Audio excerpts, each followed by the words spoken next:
ဒီဖြစ်ဟာယနေ့အီတလီနိုင်ငံတွင်းမှာဖြစ်ခဲ့တာဖြစ်ပါတယ်အချိန်ကတော့ AD 89ခုနှစ်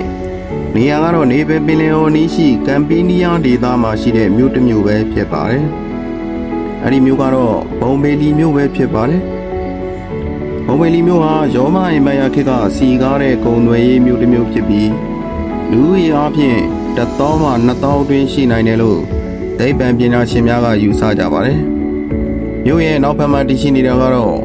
ဘီဆူဘီယက်မီတောင်ပဲဖြစ်ပါတယ်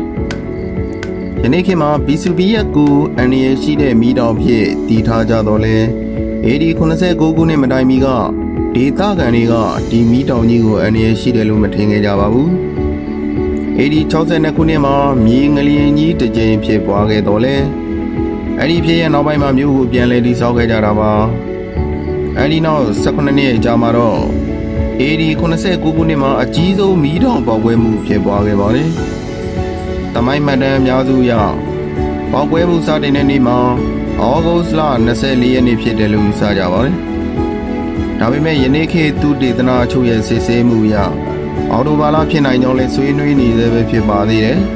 ။အဲ့ဒီနေ့နေ့လယ်ပိုင်းလောက်မှာဘီဆူဘီရဲ့မီးတောင်ကြီးကမီးခိုးတိုင်ကြီးတစ်ခုကောင်းကင်ဘက်ကိုလွှင့်တက်ခဲ့ပါတော့တယ်။ဒီမြင်ကွင်းကိုမှတ်တမ်းတင်ထားသူကတော့ရောမစာရေးဆရာပလီနီတကန်ယာပဲဖြစ်ပါတယ်။သူ့ရဲ့စာရမီးခိုးတိုင်ကြီးဟာပင်လယ်တစ်ပင်တစ်ပင်ရဲ့ပုံစံနဲ့ဆင်တူခဲ့ကြောင်းကိုလည်းဖော်ပြခဲ့ပါတယ်။ပထမအဆင့်မှာမီးကြောက်တုံးတွေနဲ့မိုးဖုံတွေဟာမြို့ပေါ်ကိုကျဆင်းလာခဲ့ပါတယ်။လူများအနေနဲ့ထွက်ပြေးနိုင်တဲ့အချိန်ရှိရှိခဲ့ပါသေးတယ်။ဒါပေမဲ့အချို့လူတွေကလည်းသူတို့ရဲ့အိမ်တွေအတွင်းမှာပဲနေခဲ့ကြပါတယ်။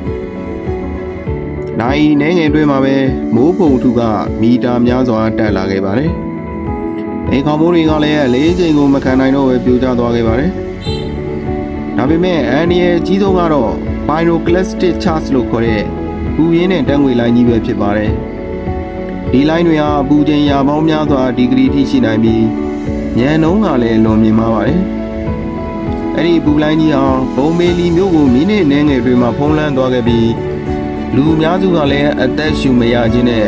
အပူလွန်ခဲ့ခြင်းကြောင့်ချက်ချင်းသေဆုံးခဲ့ကြတယ်လို့သူတေသနာများကဖော်ပြထားပါတယ်။ခံမှန်းချက်တွေအရဘုံမေလီမြို့နဲ့အနီးအနားဒေသများမှာလည်းလူပေါင်း2000ကျော်ခန့်သေဆုံးခဲ့ပါသေးတယ်။ပေါက်ကွဲမှုပြီးမှဘုံမေလီမြို့ဟာဆိုရင်မိုးပုံတူ4မီတာမှ6မီတာလောက်ထိပေါ်ခံလိုက်ရပါတယ်။ဒီအခြေအနေကြောင့်မြို့ရဲ့အဆောက်အဦတွေနိုင်ရန်မကြီးကားတွေနဲ့နေထိုင်မှုအရာများကိုအချိန်တစ်ခုတည်းမှာဆုံးရှုံးသွားခဲ့ကြပါတော့တယ်။1948ခုနှစ်မှာဘုံမေလီမြို့ကိုစတင်တူဖို့တွေ့ရှိခဲ့ကြပါတယ်။နောက်ပိုင်းမှာတော့ပလတ်စတာကစတီနီပညာနဲ့လူသားအလောင်းတွေကျန်ရှိနေနိုင်မယ့်နေရာများကိုရှာဖွေနိုင်ခဲ့ပါသေးတယ်။ယနေ့မှာတော့ဘုံမေလီအာချာစလောဂျီကယ်ပတ်ဟာကမ္ဘာအရေးပါဆုံးသမိုင်းလေးလာရေးနေရာတစ်ခုဖြစ်လာခဲ့ပါတယ်။ဘုံမေလီရဲ့မီးတောင်ပေါက်ကွဲမှုဟာ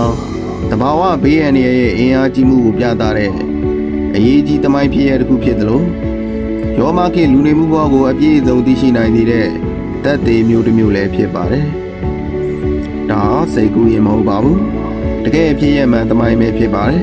။သင်တို့ရောဒီဖြစ်ရမှန်သမိုင်းကြောင်းကိုဘယ်လိုမြင်ပါသလဲ။ကွန်မန့်မှာဖြေပေးခဲ့ကြပါဦး။အဆုံးထိကြည့်ရှုပေးတာကျေးဇူးပါ။